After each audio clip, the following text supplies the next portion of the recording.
in Africa. He's located at the Institute of African Studies and the University of Ibadan since 1990. So I am really delighted and really proud for this conference that we're organizing today with Professor Olutayo C.Adesina, who is a professor of history at the University of Ibadan. He obtained his PhD from Obafemi University in Ile-Ife, and is also the former head, amongst so many responsibilities that he's had, of the Department of History in Ibadan, also of the Nigerian Academy of Letters, and I think of the Nigerian Association of Archivists, if I'm not mistaken. He's also been a visiting fellow in a number of universities, including Oxford, and he's just coming back from a visiting fellowship in Germany in the University of Leipzig. Of course, this topic that he's going to talk about today is one of his topics of research that, if I understand correctly, he's been working on recently. And I'm very excited for this conference because it's the topic of the Ibadan School of History is such an important question when we discuss about historiography and also the epistemology and the epistemological challenges of conducting history and historiography in Africa and in Nigeria especially. So Prof, you will have the floor. We are going to try this session to stay around 1 hour 30.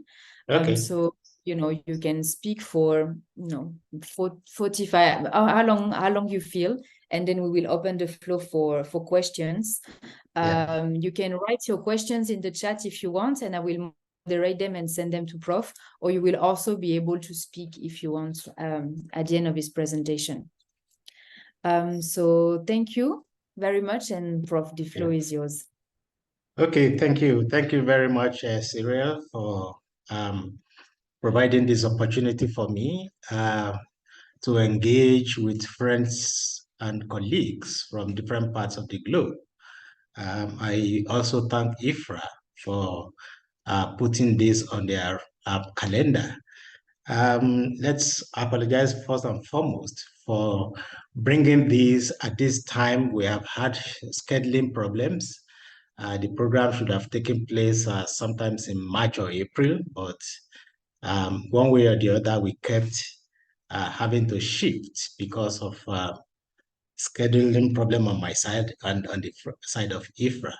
But today, I'm happy to also present this paper when my colleague in the department, Professor S.A. Ajayi, is also presenting his inaugural lecture, which he has titled, "Who is Not Afraid of History?" That is taking place this evening. And that both are aligning today shows that perhaps the Ibadan School of History is also coming back into reckoning. So you are all welcome. The topic, the making and meaning of the intellectual culture of the Ibadan School of History since the 1950s, is actually taken out of my book-length work on the study of the Ibadan School of History. I'm hopeful that the work is going to be completed soon and should be able to go to the press early next year, and that will be my major contribution to the intellectual culture of that school. So what then do we mean by the intellectual culture? Because what I'm trying to do with this paper is not to tell the history of the Ibadan History School per se, but the intellectual culture that gave rise to that school. Yes, they are one and the same, but of course, I'm trying to then separate that intellectual culture that helped to define the Ibadan School of History. And so that's why I'm here today. And so as a way of preamble, let's begin looking at the Ibadan School of History as the dominant intellectual tradition in the study of Nigerian and African history since the 1950s. And it is one place where the understanding of what it meant to be African or to also project the history of Africa became very significant. But it didn't start on its own. It was midwifed by a core set of scholars at the Department of History, led by Kenneth Dike. And what they created became subsequently known as the nationalist historiography. There have been different schools all over the world. You have the German historiography, you have the French school, you have Arabic historiography, you have the works of Ibn Khaldun. So many works have helped to shape and define different schools around the world. But in the case of Ibadan, that was the inheritor of Western historiography in all its major sense and perspective. The development of African historiography by a core set of scholars at Ibadan was a major landmark by ensuring that what was consistently African also went to the world map to show that Africa also had history and that we also have our own historiography to be able to establish the framework for the writing of our history. So the idea that came from that school provoked a research imperative. It is one thing to have an idea, it is another thing to practicalize it. So the idea developed by that core set that Africa has a history, Africa has a way of apprehending its history, also led to a research imperative. That's what's significant about this. And so it resulted in a clear delineation of the school from other schools in the world. So Ibadan School of History also took its own place under the sun to say, yes, this is the idea, this is what we are trying to say, and this is the way we are going to do it. So it wasn't a word of mouth alone, it was followed by actions. So we are interested in the actions dictated by the beliefs, by the ideas, and by the perspectives in historical context, because everything has to be understood in historical context. So this idea and the research imperative that followed it flourished in the 1950s, 1960s, and remained important until the 1970s. Gradually, from the end of the 1970s, it began to atrophy. It began to atrophy because the imperative for its existence also began to give way to new realities. And that is why those who criticize the present generation of scholars of not being as great as the pioneers of the school were doing a lot of harm to the current generations because the realities are different. The needs are different. The desires of the society they are working with, the desires are different. But okay, if that school that became very important from the 1950s gradually atrophied towards the end of the 1970s, early 1980s, why are we still talking about it? Why are we still talking about it? And so we will say the school deserves special attention as the production of knowledge in the mold of scientific African historiography grew rapidly in that tradition. So no matter what you do, no matter what you say, that school became significant, has remained significant in the annals of historiographical development anywhere in the world. Although in recent times, it has become very unfortunate to see that many people, one, no longer reckon with the school, two, many people don't even know that such a school existed. A couple of weeks ago, somebody raised an issue when they were talking about the Ibadan School of History on UI platform, a very senior professor asked, was there ever a school of history in UI? And that became very scandalous. And for me, it further gave birth to my desire to produce that book on the Ibadan School of History, because so many people are no longer aware. So many people have forgotten. They don't know the ideas, no longer know the values, and since society itself no longer values history, then of course, anything attached or associated with history has become a nullity. I was at the ZMO in Berlin, and it struck me that in spite of the publication of the 8th-volume UNESCO History of Africa, that African history has continued to remain insignificant. Many of the scholars there do not know that there was anything like African historiography or Ibadan School of History. And I felt amazed that in spite of all the noise that had gone on in the past about this school, knowledge of it has dwindled significantly. It's not a matter of not making enough noise. It's also a matter of the research imperative. How many books are coming out of the stables of the Ibadan School?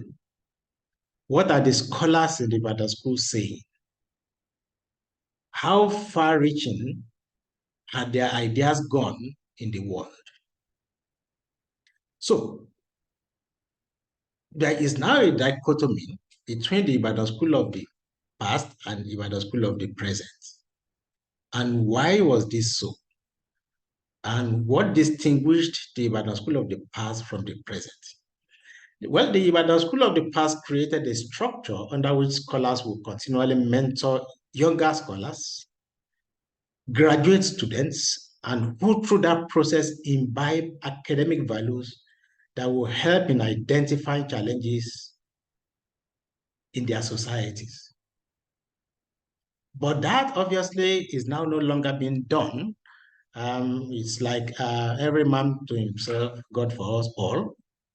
And so we do not have the kind of coherence that people in the past used to have in that department.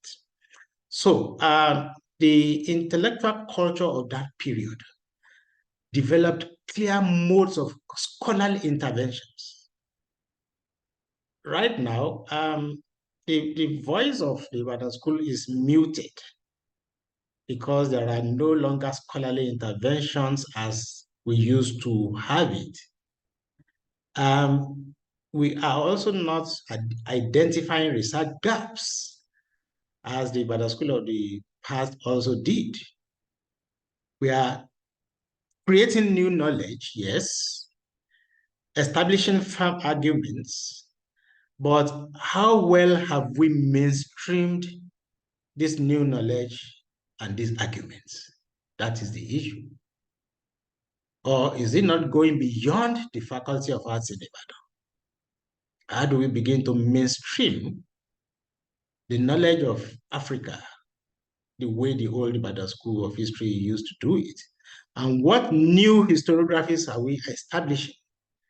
In the past, the historiography welcomed on board the mainstreaming of the African in his own history. It adopted the use of oral tradition as part of the tools for the reconstruction of African history. And then, of course, became a very important domain of knowledge and scholarship.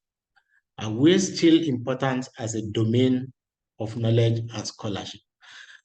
So it's a question that is still relevant, most especially in view of what Hugh Trevor Roper, a professor of modern history at Oxford, said a long time ago, which has continued to reverberate in several publications, about the possibility of African history.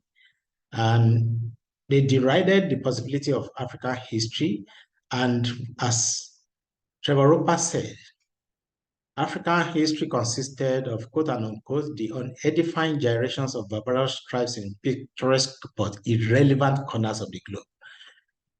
End quote. Is Africa still irrelevant? All the materials that Africa is furnishing to the world, are we irrelevant? We have the problem of brain drain. We have the problem of our natural resources being exploited by foreigners and being carted away without continued return to the people from where you took all this. So these are issues that we begin to see. And who is going to help us write our history? Is it Europe? Is it America? So it is very important for us to also sit down to begin to re-examine whatever has gone wrong with the history and historiography of Africa as we used to know it. So what is then the philosophical underpinnings of the Ibadan School? Because that is exactly what is at stake in several instances. That is why the school became significant. And that is why there is a disconnect between what went on in the past and what is going on now. The Ibadan School of History in the past had a sense of mission. It had a duty.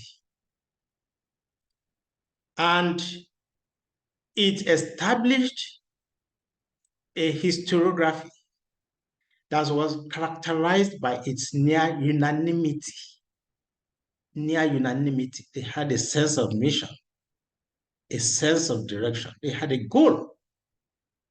And it was this goal that propelled the research imperative that made Ibadan very unpopular, that made Ibadan very, very popular.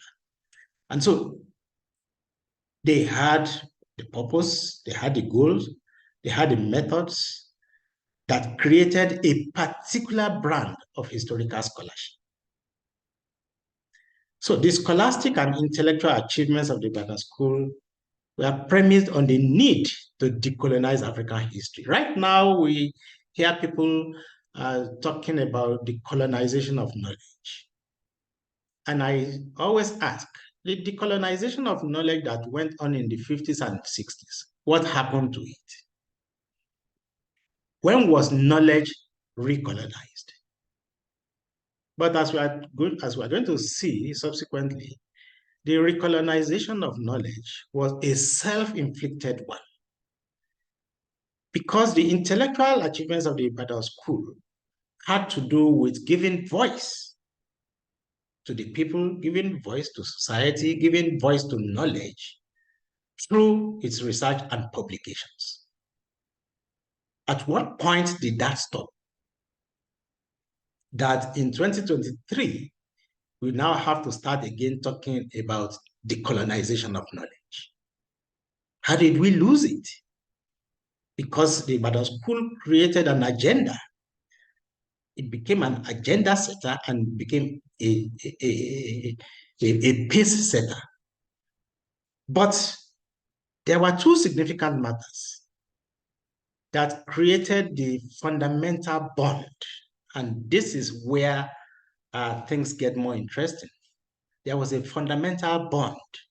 It is that fundamental bond that we are losing everywhere. The nature of publications and the nature of the promotion guidelines established by our universities, especially in Nigeria, have actually ensured that our universities have become clones of Western universities. Because right now it is more about global visibility rather than local relevance. Indian universities will not go abroad to look for validation Korean universities will not go outside looking for validation. Same with so many other countries. But Nigerian universities will go out to look for validation, say, oh yeah, we made the first 1,000. If you made the first 1,000 and you have little local relevance, as far as I'm concerned, you are not relevant. Which was what the Ibadan School of History stood for in the past. Through the fundamental bond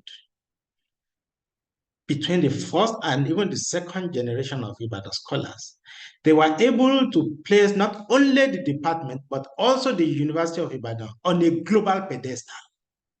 Everybody knew what we stood for. Everybody knew our philosophy. Everybody knew where we are headed.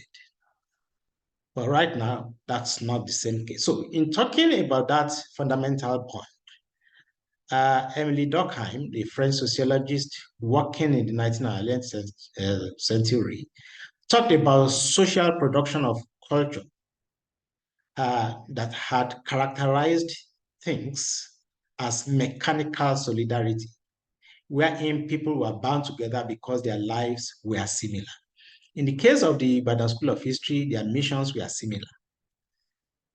So I am also going to adopt the word mechanical solidarity, not in a negative sense, but in a positive sense of people united and who knew the direction in which they were headed for a particular purpose. Don't forget, it was the period of nationalist ferment, and they needed to work in tandem with society, with the nationalist leaders, to help society to make ahead of where they were headed. And that was why the Ibadan School of History became very significant during this period. And so that was a kind to a period when the shared beliefs and understandings of a people constituted their collective consciousness, governed their thoughts, attitudes, and practices. Are we still at that level? What is governing our thoughts, our collective consciousness? What is it about attitudes and practices? These are issues that we have to revisit to be able to understand the role of the academic in nation building, in social development, in economic progress, in the value of ideas, and that's why the Ibadan School of History became important. So quickly turning to colonial beginnings and the turning point, we all knew that the University College was a very important tool in the hands of British imperialism through their intellectual traditions. And so they created a universal history dominated by European presence and European thought.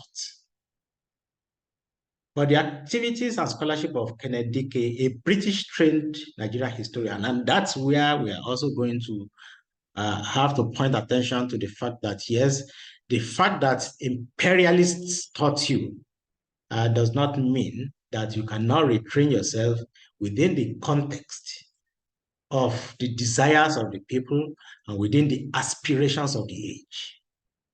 So Dike was British trained. He was trained in Western historiography, but it was he who created the African historiography.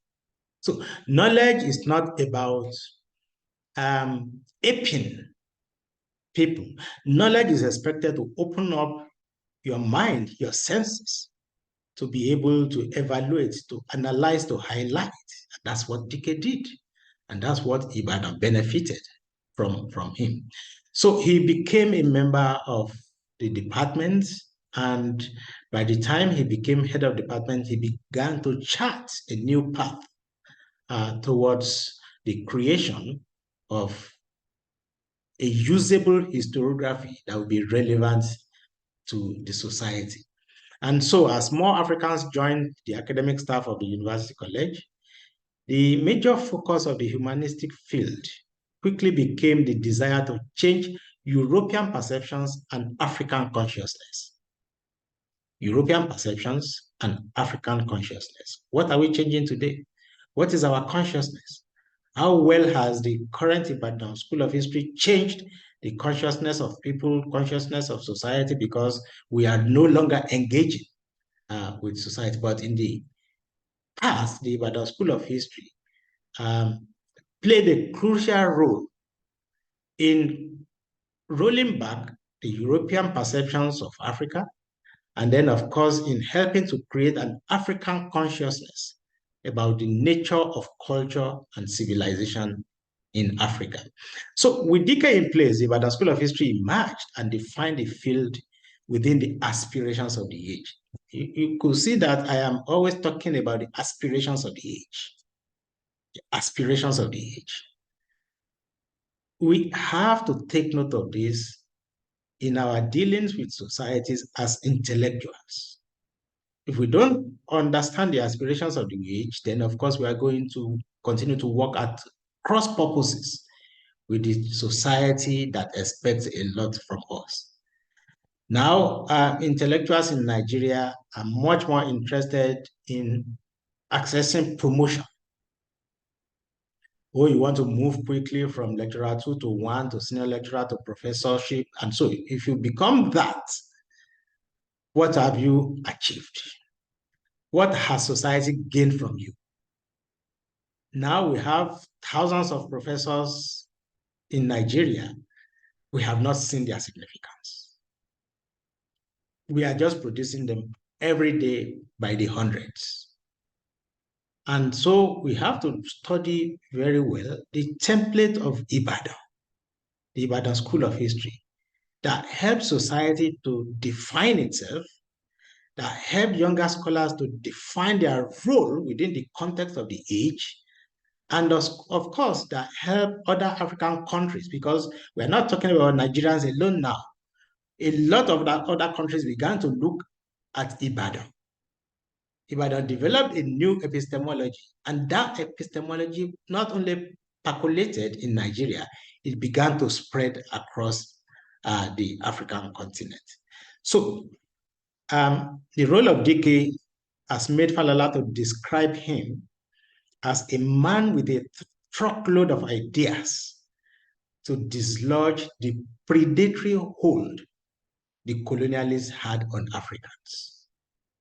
Can we say the same today? That was the turning point for Ibadan, the arrival of DK.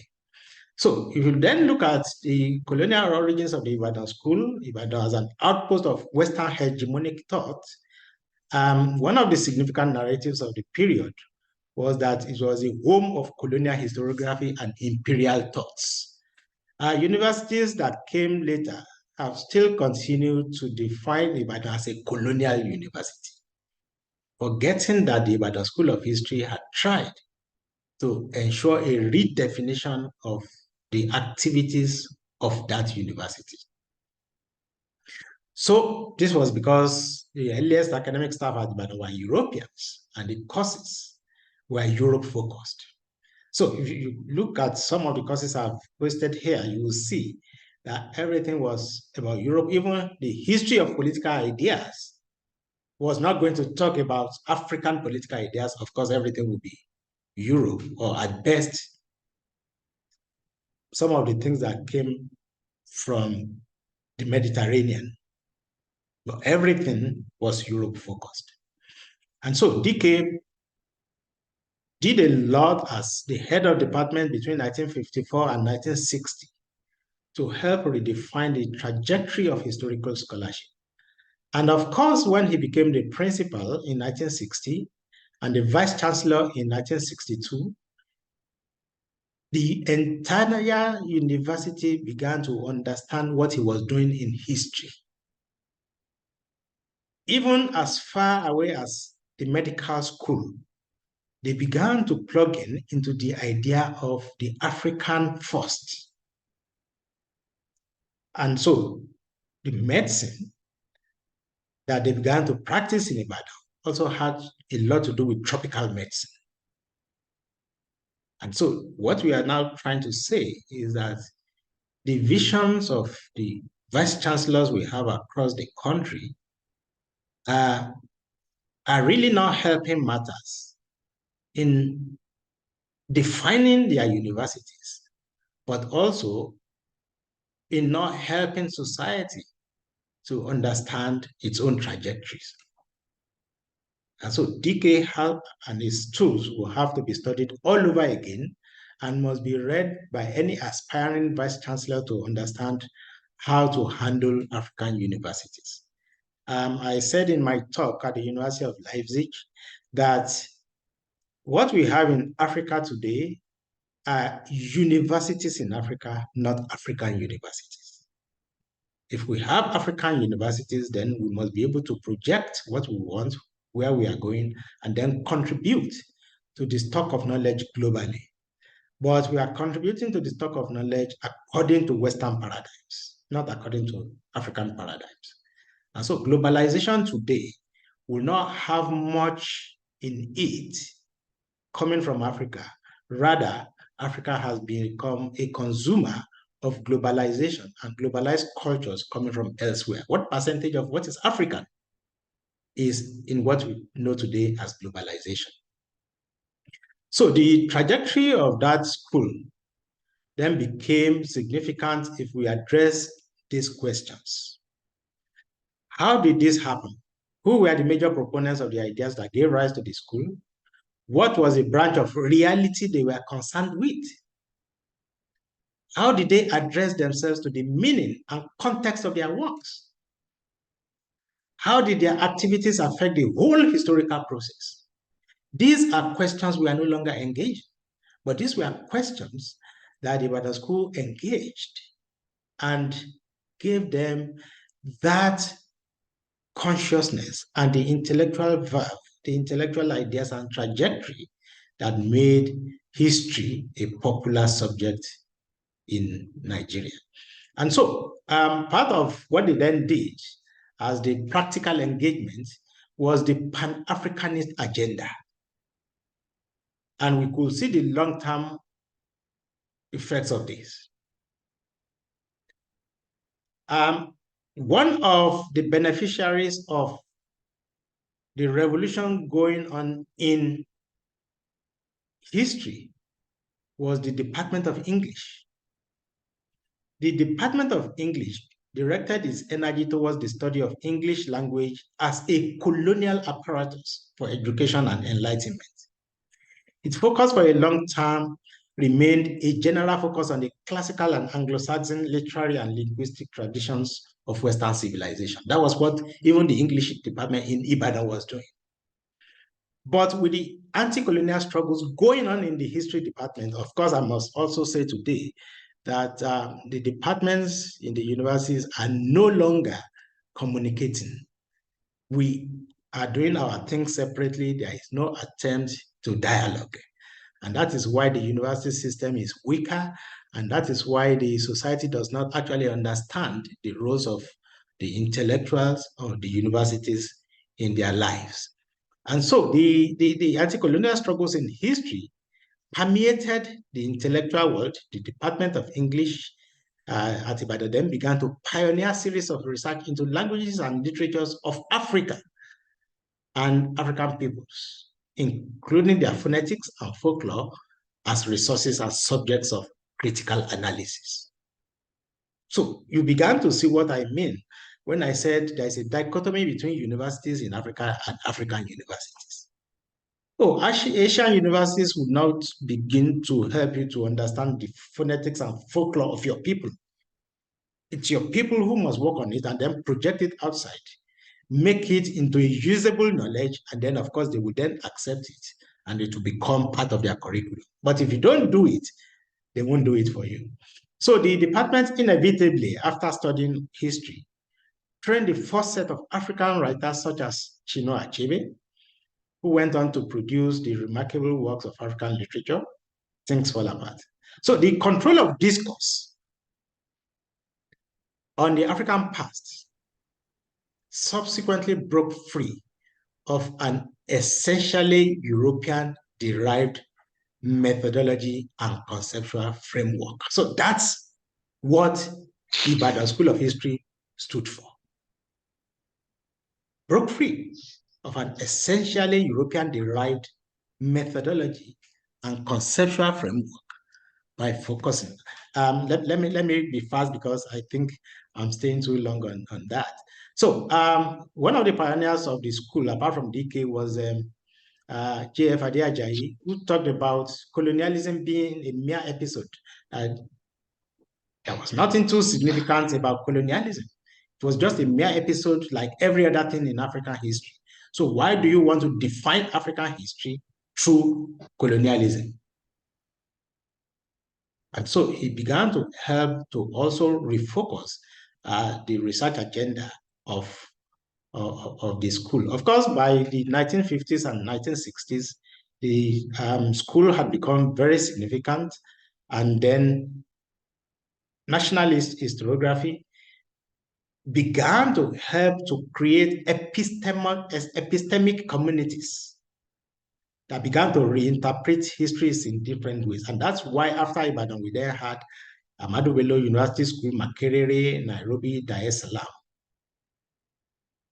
And that was why at the end of the day, we began also to create what we call the development universities to undertake research and participate in the development of the different countries. So unless we go back to that development universities, rather than just award certificates, and then of course do what they do in Europe, then there is a problem.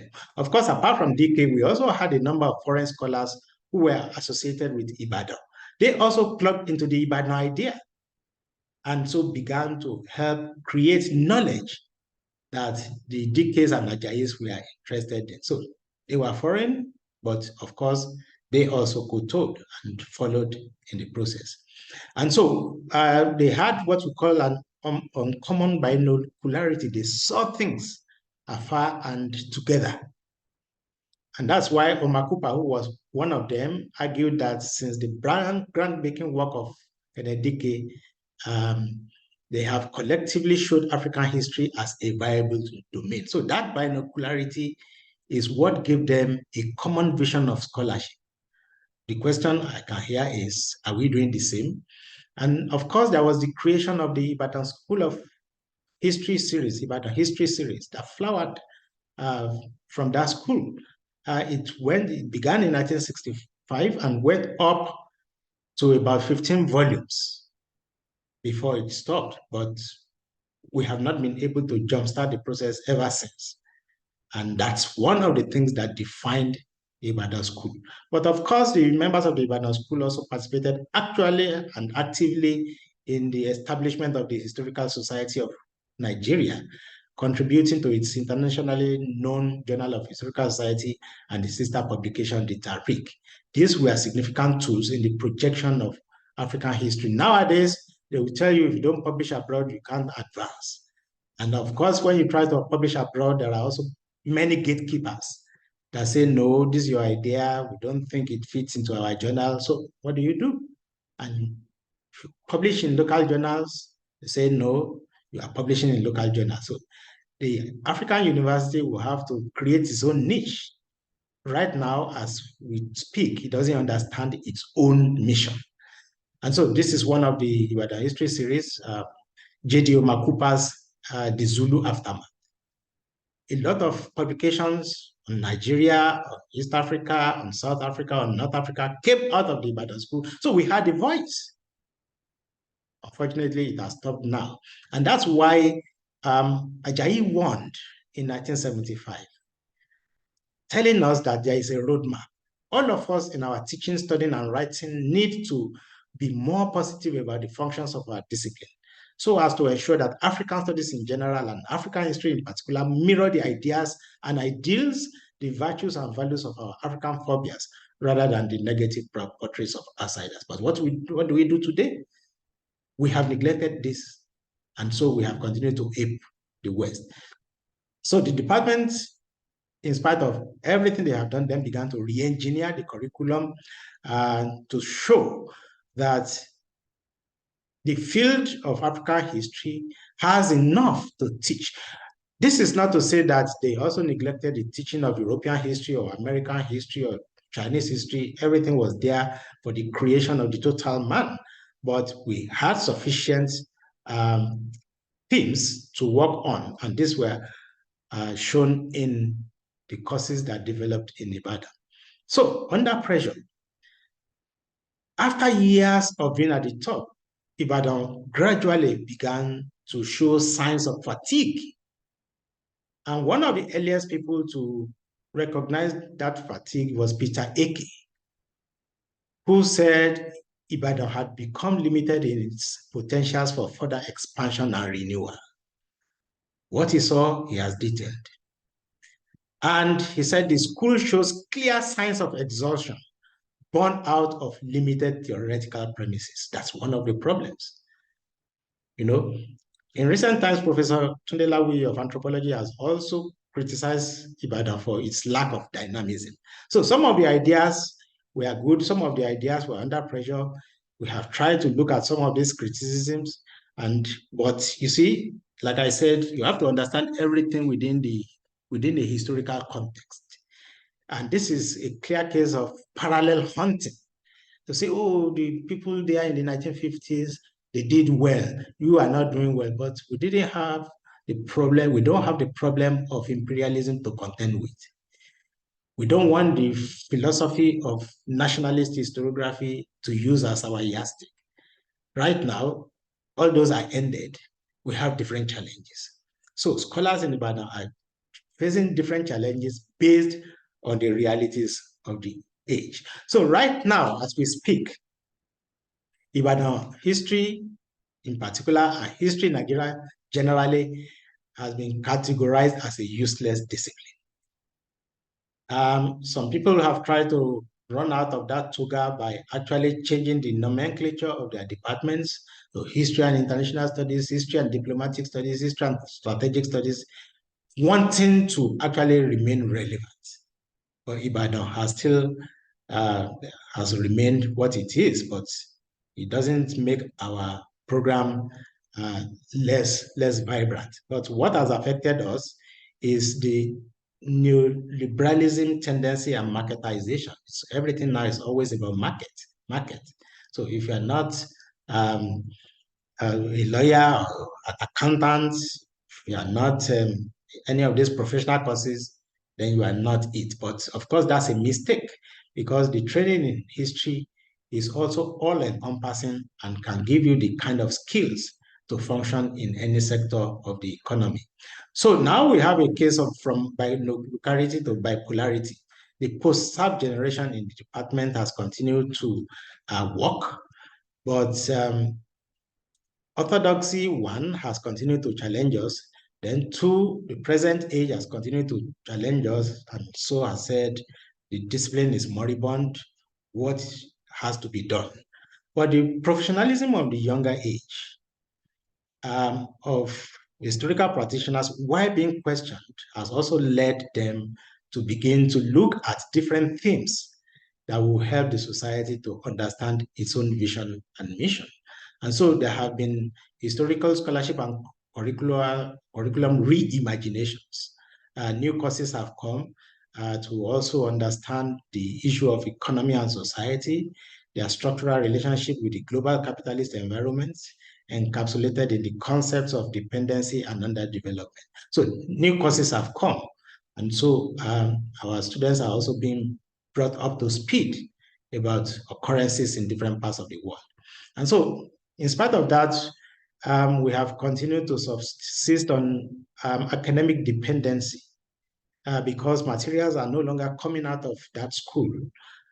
We have continued to consume materials from the other parts of the world, and that's what our students also read. And so that has deepened our academic dependency, which is not good for historical scholarship. So history in a global age has to understand its mission, because since governments have abdicated responsibility in protecting or sustaining the livelihood and identities as well as aspirations of their people, the society is looking towards the academic class, especially the historian, to make a sense of what is going on. But we are not providing the answer. So the global spread of ideas and cultures, the conflict between global citizenship and national citizenship, these are things that have become significant. That's why today The Japa syndrome has become important because nobody is explaining to the society why it is important to remain in Nigeria or why it is important to remain in Nigeria.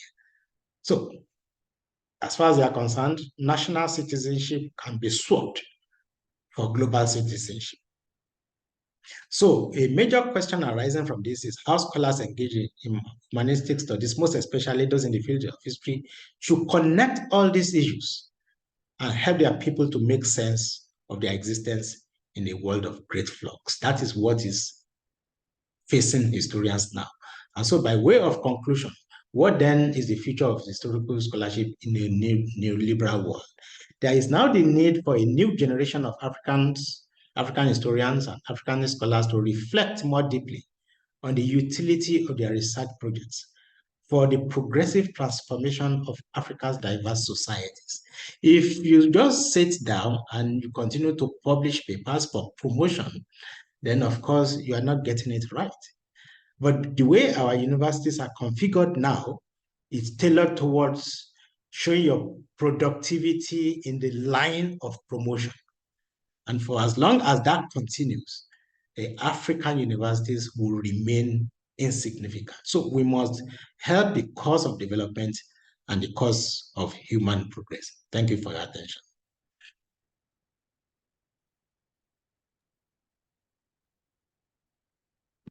Thank you so much, Prof, for this really fascinating talk. And I mean, you brought so many, topics about the history, but also the contemporary questions, that we can ask about.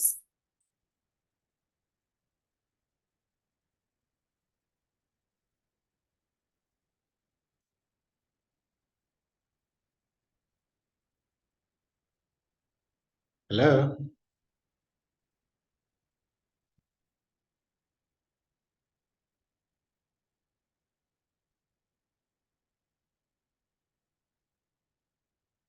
Hello? Is it from my end? Is it from my end or from your end? No, no, I think that it's from her end. So maybe we can continue to the questions. Okay, yes. Because I see a question here of Olusoji.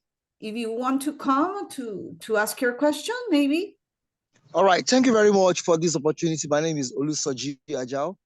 I'm a graduate of Peace and Conflict Studies, University of Ibadan.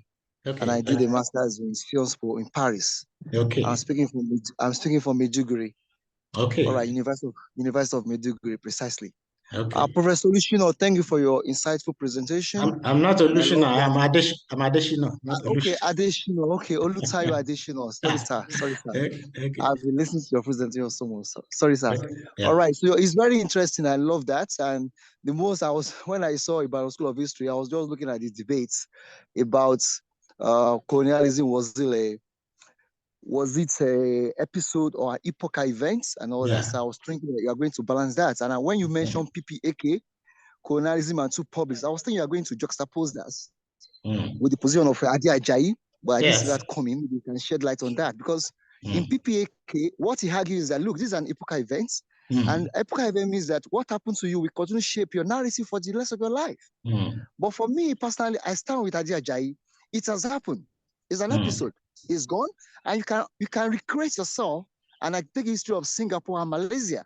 All right, so it's not like it has happened to us, then we are doomed.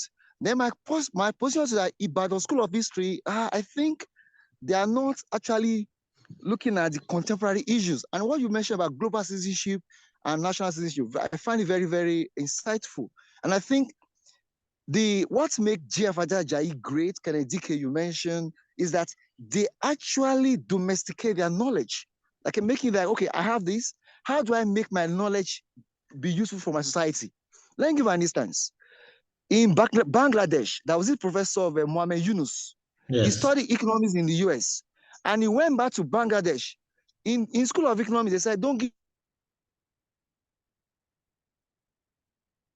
a poor man loan. But when you talk to bank, by organizing them to social capital, that is a domesticating your knowledge. Yeah. What makes these scholars you mentioned great is that their research agenda was determined by contemporary issue. Now, I put to you, sir, we are talking about marketization, neoliberalism. It's not a problem. Did you know, I want to say, sir, with the good knowledge of history, neoliberalism started by Chicago boys in Mexico. They are the one who taught Pinochet. And from Chile, the idea moved from Chile to Margaret Thatcher. And they globalized it and sold it to Olusoji, so, can you wrap These are the function of so scholars. we can give to Scholars are other not meant to be people the lamenting. voice? Okay, please, Well, please ask your question. question. Okay. Let me make my contribution, please. Because no, you are taking too much. You are taking too much time. That's what she's saying. Okay, my conclusion is that I want you to pass a comment about juxtapose Ajayi position with PPAK, and also juxtapose the function of Nigerian or African historians now. Okay, thank you. Thank you very much. Okay, I got your point. Liberalism. Okay. What's your thoughts about it? Okay, thank you. Thank you very much. Well, do I answer this first, or we take the questions? Okay, let me take another one so I can take two together at a point. We have some questions on the chat, so okay. maybe I'll read it.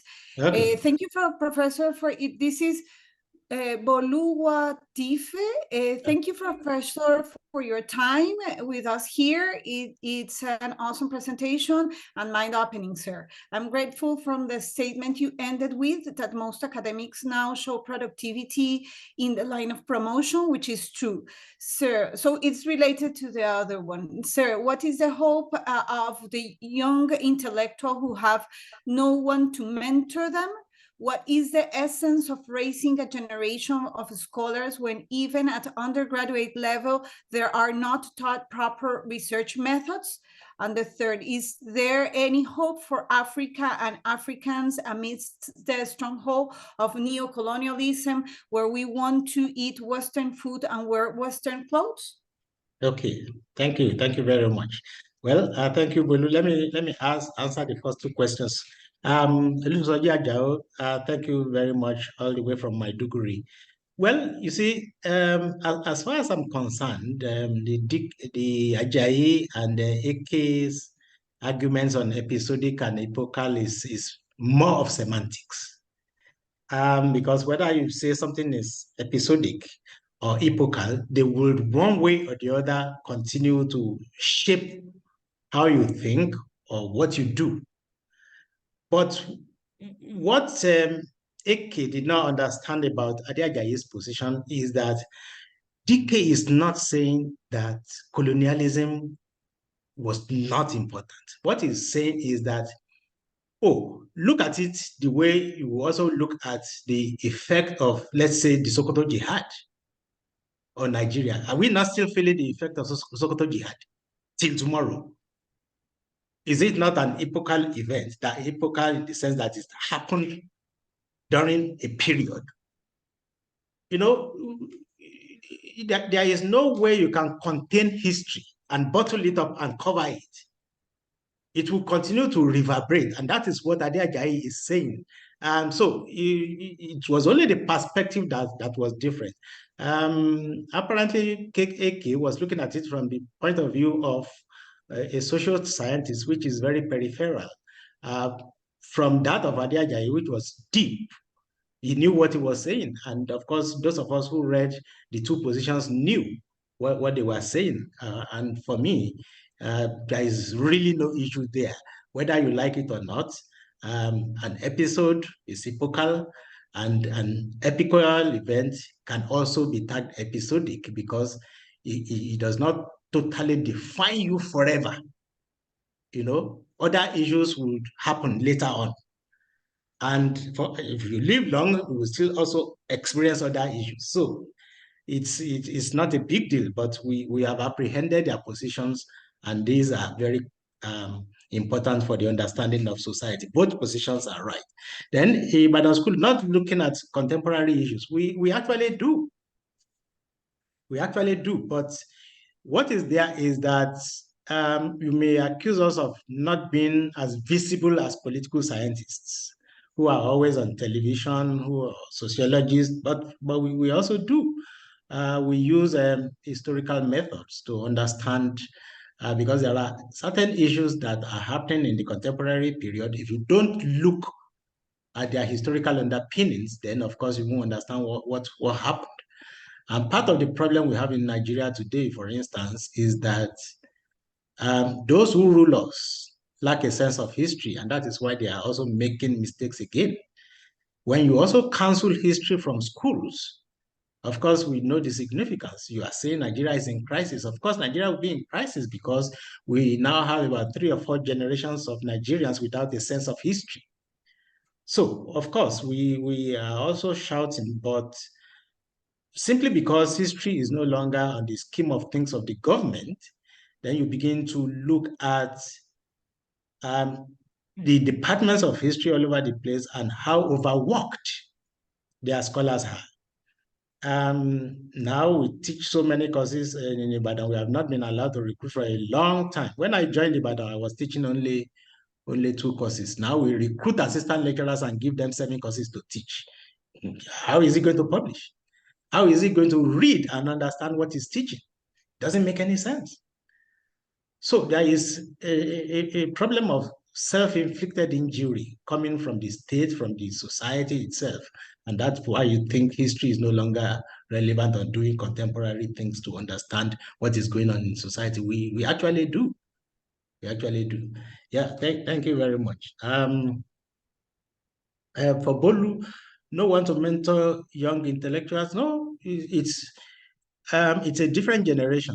Younger intellectuals don't want to be mentored, so to speak. They prefer to plug into the politics. Academic politics is now so terrible. They now plug into this politics. And then when you want to mentor them, they don't want your wahala, so to speak, because they want to advance as quickly as possible. And they think the route to do that is to join the political group.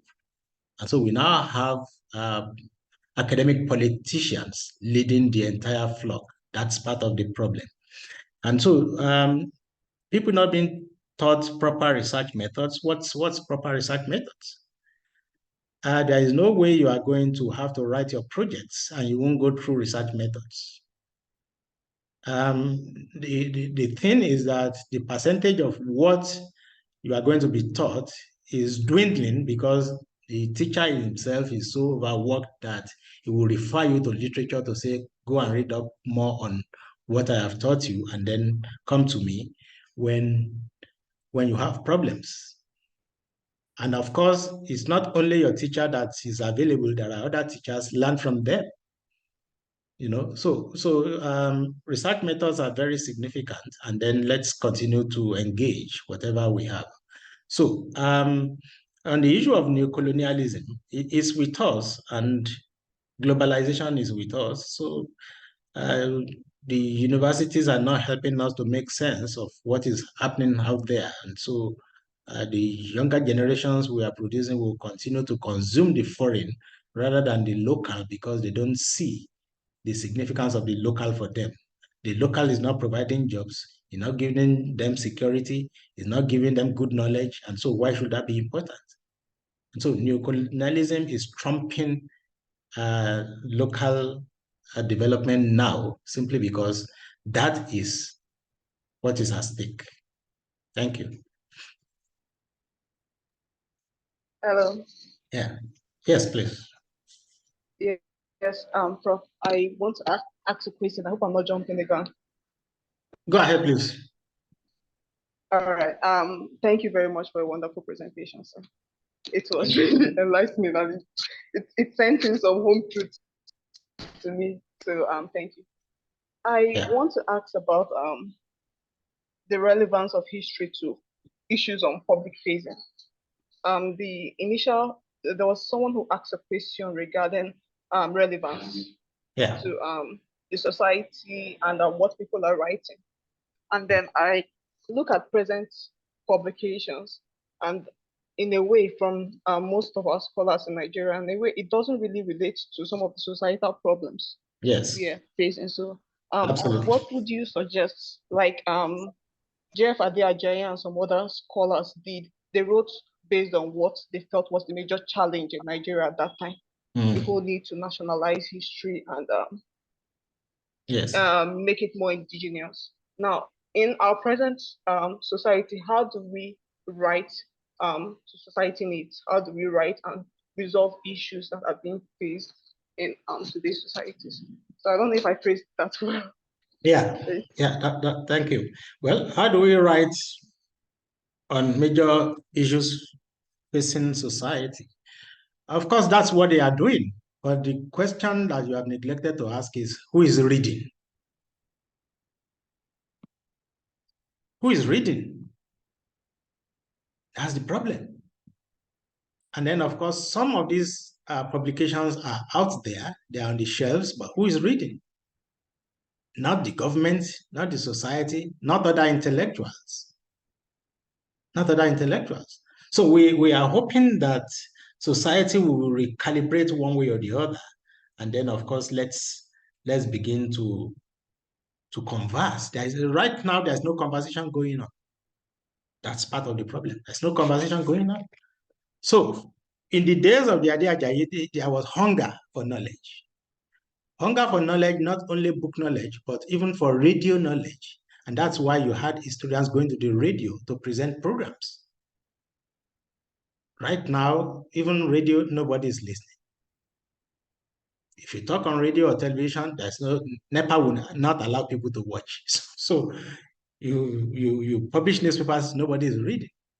So we are at a stage in society that I can call society a society being buffeted by Philistinism. Philistinism is you don't even have an idea of intellectual things. You don't like knowledge. You don't. It's a terrible situation. It's a sorry pass. We hope we'll get around it one day. But yes, I quite understand your position. Those challenges are being tackled. Personally, as a development historian, I write more on the major challenges and how to solve them. But yes, occasionally I get people asking me questions from outside, but how many? How many? Thank you. Vincent. Vincent. Hi, Prof. Thank you. Thank you for your paper. Yes. You're going to believe I'm stalking you these days online.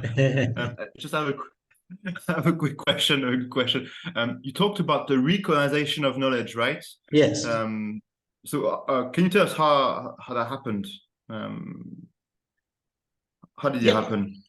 Okay. Recolonization of knowledge will be in two senses.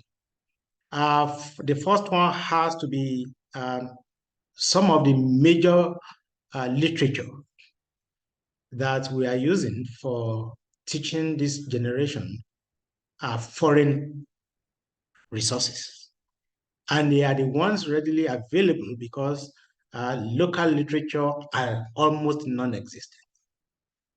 And so what my ideas are, I have not been able to establish through publications.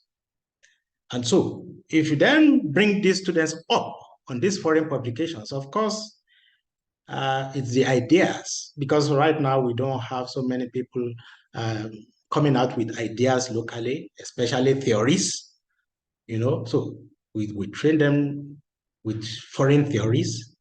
And that's why we are now saying, oh, why are you arguing that way? And they'll tell you, oh, this literature says so. Of course, until you have the local literature to also balance things up and let them have an alternative view, now the current generation of students will continue to be weaned on foreign materials. But apart from that, you also now have younger scholars who have not had the kind of experiences that D.K. Ade Ajayi had, being trained in foreign schools, being close to local ideas, and then interfacing both to help society to make a sense of what has to be done. Now that is no longer happening because now you have a generation that is not even close to local sources or resources. So that's the kind of problem we have now. We are creating, well, I have described our youth today now as Nigerians in body, Americans in brain, and British in the mind. You know, that's what we are faced with today. I have asked my 400 level scholars, students over the time, that now you are 400 level second semester, you have one more semester to go. Now, if you are given American visa to come to the United States right now as we speak, and for you to finish your degree in 2 months, which one will you pick? Almost all of them will say American visa. So, you know, but for students in the 1960s, 1970s, 1980s, they will look at America, oh, imperialists, you know, so it's a different generation. So that's the way in which recolonization of knowledge. Of course, we talk about CNN effect. You know, nobody watches television, local television again, including my children in my own house. You know, so this is the trajectory in which we are experiencing recolonization of knowledge. They are more attuned to the foreign than to the local. Okay. Thank you. Right. Thank you. Abdullah. Arogndare. Thank you very much, Prof. Yes. I listened to your presentation, and of course, being our teacher for past years, I know how I learned one thing on the other. I just want to comment on a question. Yes. You made mention of publications and visibility, and how, and I have actually been thinking of a solution to it, and I discovered that indexing journals has been a challenge to scholars here in Nigeria. How do I mean? Most departments, most faculties have their journals, and by the virtue of them not being indexed on some of these prominent database, then it's become lost. It does not have prominence. Whenever you are looking for them, you need to go to the library. You need to do that physical research. And when you were also speaking, you talk about realities of our age. The realities of this age is that the world is going digital, and we need to plug into that system. Of course, when we are plugging in, we need to also be careful at the same time. What am I saying? I'm suggesting, and I've been thinking about it. Journal of Historical Society of Nigeria, I think, is the only one, maybe in humanities or in history, that is indexed by JSTOR, and maybe African Journal Online. And I think this defunct Journal of Economic History of Nigeria is not the Nigerian Journal of Economic History is indexed. Yes, that's what I'm saying. That's what I'm saying. It's not defunct. It's okay. It's still okay. Maybe yes, it's being published from the University of Benin now. Yeah. Okay. Yeah. Because it moved from Ibadan. It moved to University of Abuja, then Abuja to Benin. Yes, it's alive and kicking. Yeah. Okay. I think those are the two basic journals. And I some weeks ago, I was also making research, and I discovered that, in fact, Department of History in Calabar and Lasu, they have their own journals, and it's still running, very much active. But when you look at these things, it's not if possible, is there maybe a framework or a working group that can all these journals, they are there, but you need to go to the library, you need to search for them, and I think that would be one of the things this particular generation we need to address. So that's my comment. Thank you very much. Okay, thank you so much for your comments. I particularly like your intervention on the indexing of journals. Yeah, it's well, it takes a long process. I was the editor of the Nigerian Journal of Economic History when we took it to Agile, and I know the kind of process we had to go through before it was indexed. But yeah, we can always surmount such problems. But It's not the issue of journals alone. Journals are more or less like professional publications, used for the advancement of knowledge, and they are supposed to be on top of the shelf. But the establishment that would give prominence to scholars is the publication of well-researched books. Well-researched book, and that's where the problem is now. If you take 10 years to research on a book and publish it, the way it's going to be treated by the university appointment and promotions, you may not like it. And so it is discouraging the publication of books. And then, of course, the same thing with co-publications. You are cooperating to work on a book or on a journal. By the time the appointments and promotions brings out its knife to slash your points between the two of you, you will then discover that it's not useful cooperating to work on a project. So there are a lot of local problems that are actually preventing scholars from moving in the direction in which the Ade Ajayis of the decades have moved. So we have now find it extremely difficult to establish our research stature because the university is intervening in a wrong way.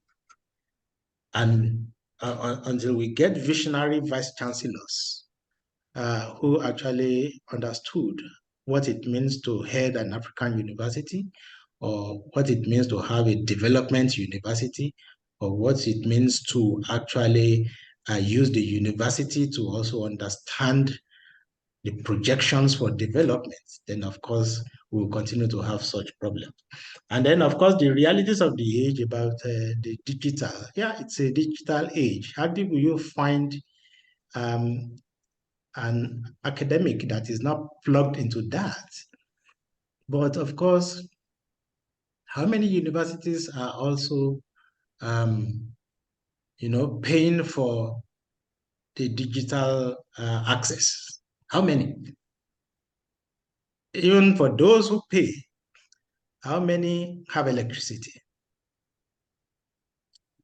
So there are a lot of problems, and that's why I said, Africa, we take one step forward, we take 20 steps backward.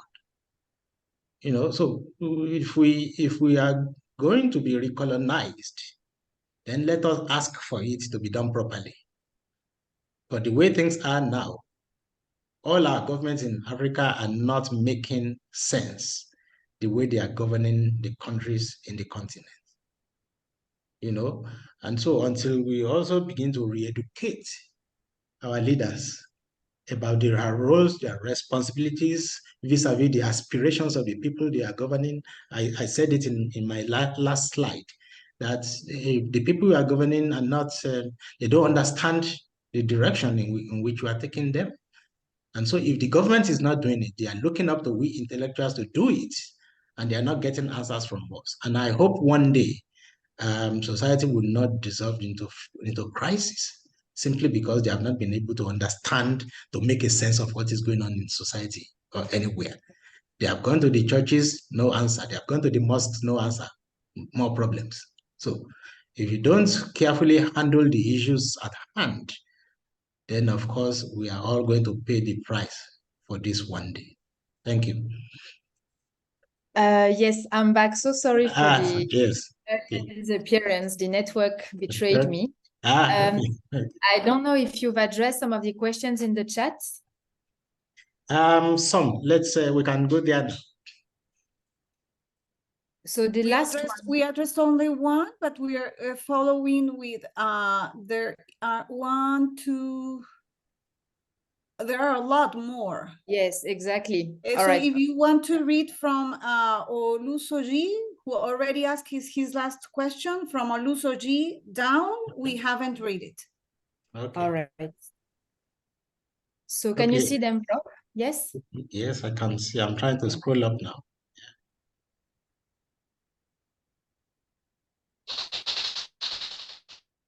Well, Abdullah Muhammad Maigari, how can we decolonize the knowledge of humanities and social sciences to reflect the realities of Nigeria? Well, we can decolonize by actually engaging in more research, as well as making the efforts of that research accessible.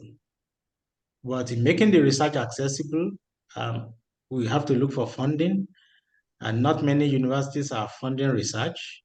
TED Fund is funding research, yes, but how many people can TED Fund take care of? IFRA is funding research, but how many can they also take care of? So there has to be a larger vote for research and development. R&D is not something that Nigeria has taken care of very well. So we need to take care of R&D. And so if you are focusing, because the admission template now is 60% science, technology, STEM, and 40% humanities. But of course, if you are, what they don't realize is that if you are taking science, technology along, take humanities and social sciences along. Because this unnecessary compartmentalization of knowledge is not helping society. Now we have trained all our doctors, we have trained all our engineers and nurses, they are now running away. They are leaving we historians and social sciences behind. You know, so if you train them also to understand what it means to build a nation, what it means to understand your culture, of course, they will then understand what it means to stay behind to also build the country.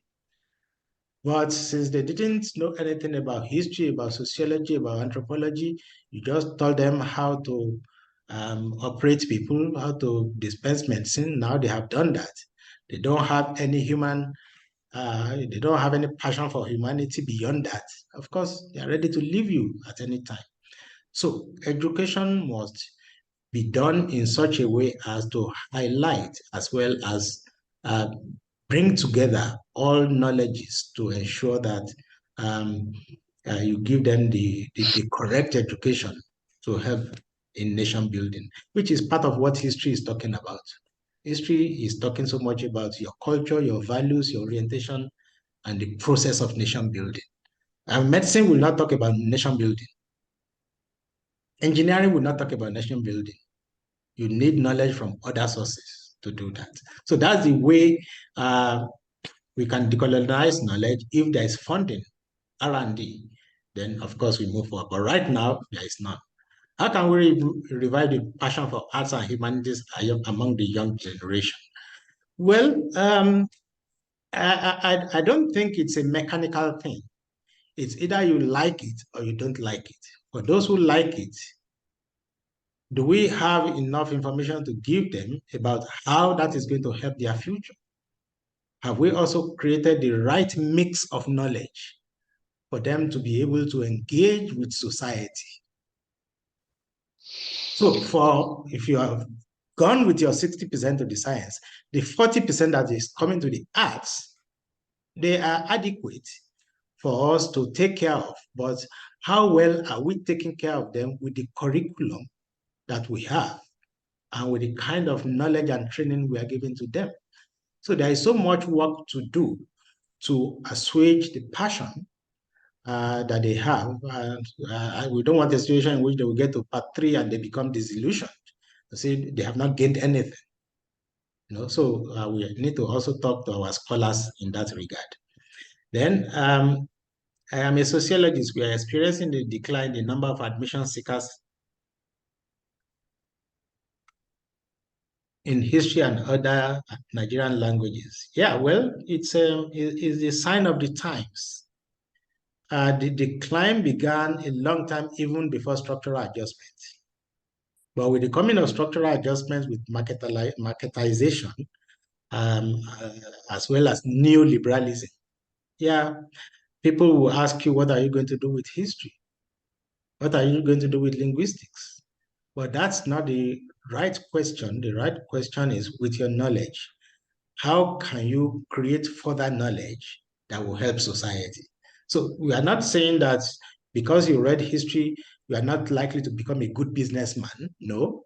Or because you read history, you can only be a teacher. No. No, it's beyond that. The few that we have, let us also begin to inculcate in them that capacity to understand their roles within the society more than we do now.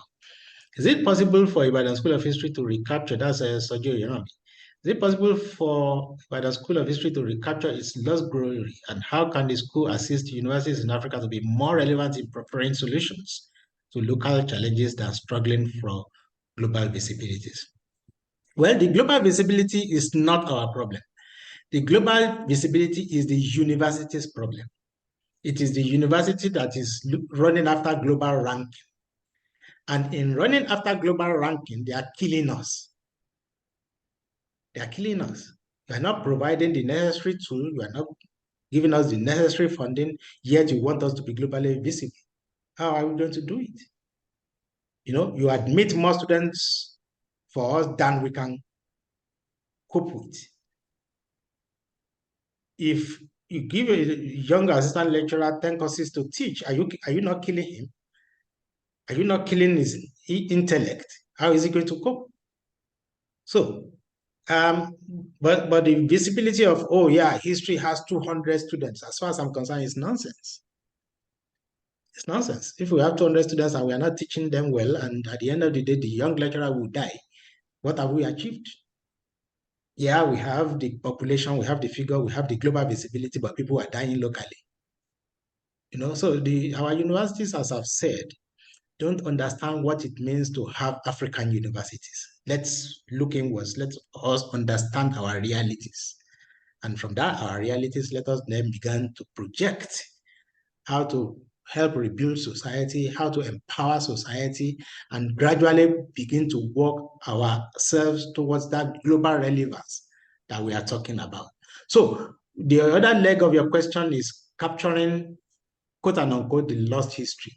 Well, we are not going to attempt to do that. As I said in my presentation, that is an attempt at parallel hunting. It's a different age, different reality, different vision, different aspirations. What Ibadan School of History did at that time was what was required. And that was because an opportunity was provided by a certain condition. That certain condition is gone. Colonialism is gone. Nationalist figures are gone. Ibadan School worked well with nationalist leaders. And that was why at the end of the day, many of them got appointed to be ministers, commissioners, vice chancellors. And of course, that's another subject. That's part of the reason why they killed history, because all the good hands were taken out of the system to become vice chancellors all over the country, to become commissioners and ministers. So the success of the Ibadan School of History was actually its undoing. So we cannot parallel that age with what we have now. We are not trying to achieve that lost glory. We are trying to create another glory based on our attention to the realities of the moment. And that's the only way we can also create that glory that you are talking about. But to attempt at recapturing the lost glory, I think it's very unrealistic. Okay, thank you. Then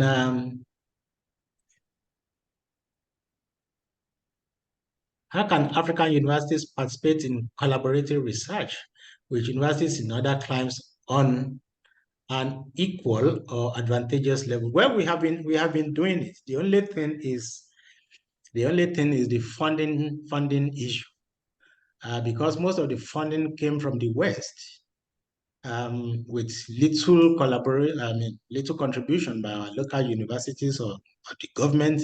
Of course, we have to also suffer certain indignities. A university in the UK recently gave us so much problem in sending the grant to Nigeria, because put in front of us certain conditions that we said was not realistic. All funds coming into Nigerian universities now must come into federal universities now must come through the Central Bank of Nigeria before it gets to UI. And so when we submitted the account of the Central Bank of Nigeria, that university insisted that if we don't send UI's account directly, we should forget it. Where do you want me to find UI's account? UI's account is domiciled in the Central Bank. So once it gets to Central Bank will credit UI's account with that money. They insisted they were not going to send the money. They held on to the money for 2 years. So what did you want me to do in that respect? So there are issues, there are problems, and at the end of the day, well, I give them one condition. I say, okay, if you don't want to send the money into the Central Bank of Nigeria, then send it into my personal account. That was when they said, then I'm sure they must have remembered the last song, you be thief. I know be thief, that must have come to their mind to say, this man will steal the money. So at the end of the day, they agreed now, after 2 years, to send it into the Central Bank of Nigeria, after 2 years. So there are issues that we have had to cope with in dealing with collaborative research with foreign universities. And for me, I won't want a repeat of that kind of experience. And so if my government or if my university is going to make funding available, all well and good. But that should not also stop foreign collaborations, because we need to understand one another. And that's the reason why scholarship is also very important. Okay. Well, I think that's all. Yes, I think that's it. I'm sorry, you skipped two. You skipped two questions. Okay, I can't find. Yeah, up there are two questions. Okay, is it the question of marketability? No, Ajode Ndeji says. Can you read it out? In line with domesticating our knowledge of history, why does it seem that biographical history at the PhD level is not welcomed? Well, that's thank you very much for the question. That's a very strange question, and that's a very, very strange approach to historical scholarship, because there is biography as history. I am not sure. He or she has not given us the university he's referring to, but of course we will gladly welcome biography as history in Ibadan. I am engaged in biographical issues myself, so I don't see why anybody should. Well, perhaps because it happened recently. Somebody wanted to write the biography of a sitting governor, and we said, well, why don't you look for something more standard, even within the biographical project? But writing the biography of a sitting governor, are you going to do hagiography? Are you going to, do it because you needed money from him? So there are a lot of issues. So I cannot address that, but it's wrong to say that it's not welcome as a history project. It is everywhere. It is, but there are certain conditions to be fulfilled. So what he or she has not told us is whether he fulfilled that condition for writing a biography as a project. Yes, thank you. Okay, which is the other one? I think the other one is the last one, also about Asuomaka. Thank you very much, Professor Adesina, I'm sorry, for undertaking such an important task. I particularly like your view of global knowledge. The question is, how can African universities participate in collaborative research with universities in other climes on equal or advantageous level? Yeah, well, that's where the identity of the African university as an African university comes in, because you must also come to the table with something that is significant about you, about your knowledge, about yourself, about your institution, about your society. That's what research is all about. Come to the table with your advantage, your knowledge. So we do it a lot. I have just come back from ZMO in Berlin, and part of what we are also trying to do is to look at how local knowledge is significant for a global audience. So we actually, I mean, they have funded my trip, and so we could see that as part of the collaborative engagement. And it's happening so much, even in the Department of History as we speak, we have so many of that. And so it's going on, the process is on, and we, in history in particular, we have the tradition, we have the skill and capacity to do it, and we have been doing it very well. And I'm sure in UI there are so many other departments like that. So we don't have a problem with that. All we are saying is that at times we depended too much on these foreign institutions for sustenance. So if we are going to cooperate on research, let's do it on a 50-50 basis. It's not like UI will contribute 10% and you expect the foreign school to bring 90%. It's not fair, you know. But as we have more understanding vice chancellors in the mold of Kennedy, I'm sure things will get better. But right now, vice chancellors of institutions in Nigeria are more into the politics of it rather than into the intellectual aspects of it. So we hope for the best. Okay. Thank you. All right. Thank you very much, Prof. Yes. I'm sure also that this is an ongoing conversation. I'm sure when the book will be published, you will, come obviously and present it in many different universities and institutions. So we will be able to continue this conversation. I really want to thank you for this very illuminating conversation, both on the history and historiography, but also on the contemporary challenges. That we are facing, but despite all of these challenges, there are amazing scholars such as yourself. So this is, something that we're also very grateful that you accepted to give this talk for IFRA today. Thank you, everybody. Thank you so much. I wish you a very good day and next events, both in person and online. Thank you so much and take care.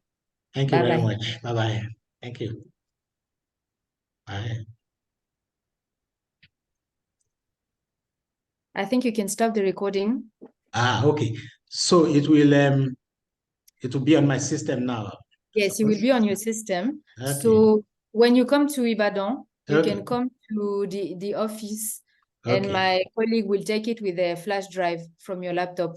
Okay. And put it online. Or if you want, you can also send us on via which one. I'm sure it will be heavy.